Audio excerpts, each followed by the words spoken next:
All right, YouTube, what's going on? Mesa fail, Table Sean, whatever Sean, back at it with some Destiny.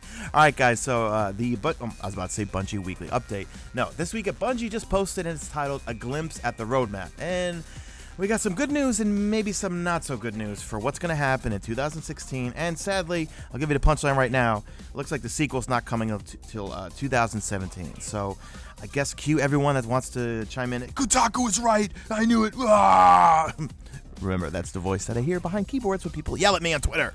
So I'm just going to dive into this and read it verbatim, okay? So prior to the holiday break, we mentioned a second larger update slated for spring. That content release would feature a significant light increase, a bunch of new gear to earn and equip, and new challenges for PvE, thank you PvE, players seeking some more fun experiences and replayability. Beyond that, the team is focused on delivering a large expansion later this year and a full Destiny sequel in 2017.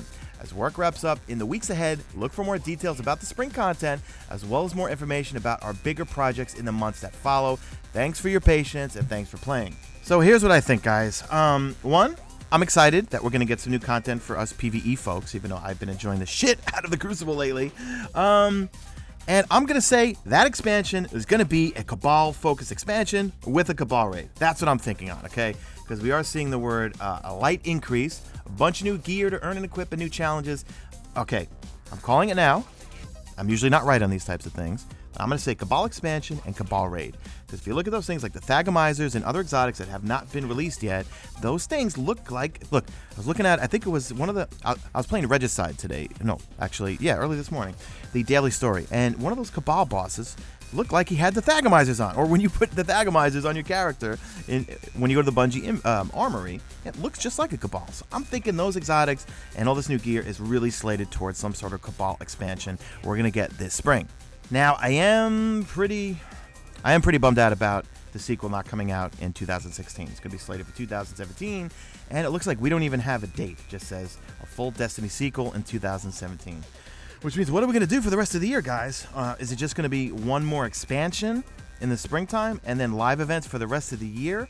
And in my humble opinion, in my humble onions, opinions, I don't think that's enough to satisfy us. So I'm hoping they're just teasing us right now. We'll get some sort of full expansion in the springtime. We'll have live events scattered throughout the year, and hopefully another or more expansions in the fall. They have to. There's no way. If they don't give us more expansions, and I'm calling it right now, if they don't give us more full expansions and only live events next coming fall, the player base is going to hemorrhage even more than it already is. Now, something to take into consideration, Broman discussed it in his recent video yesterday regarding Crimson Doubles and also the state of the game, how Pete Parsons, the COO, is now CEO, and that the former CEO left the company. And one of the things Broman brings up, and he comes from a business world, I come from a business world, I used to be in capital equipment sales, pharmaceutical sales, all that sort of stuff. When a CEO steps down, it's either A, they retired, or B, things weren't going right, and they need new leadership at the helm to take the company in the direction they go. Okay, because remember, they are a subsidiary of Activision. I don't know, actually, are they owned by Activision? Well, Activision is the distributor and the big one that's putting all the money in Bungie to make this said game. Okay, so I don't know what to think, guys.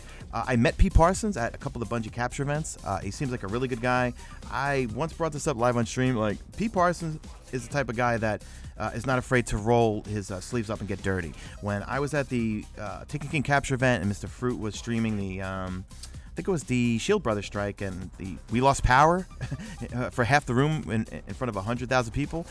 Pete Parsons was in the room literally just running around trying to get extension cables. He's not one of those types of leaders that will just delegate, hey, go get those cables, get these extension cords. No, he was running around just like everyone else trying to get cables. So I guess where I'm going with that, I got a good judge of his character when I met him at Bungie those few times, and especially the time when the power went out.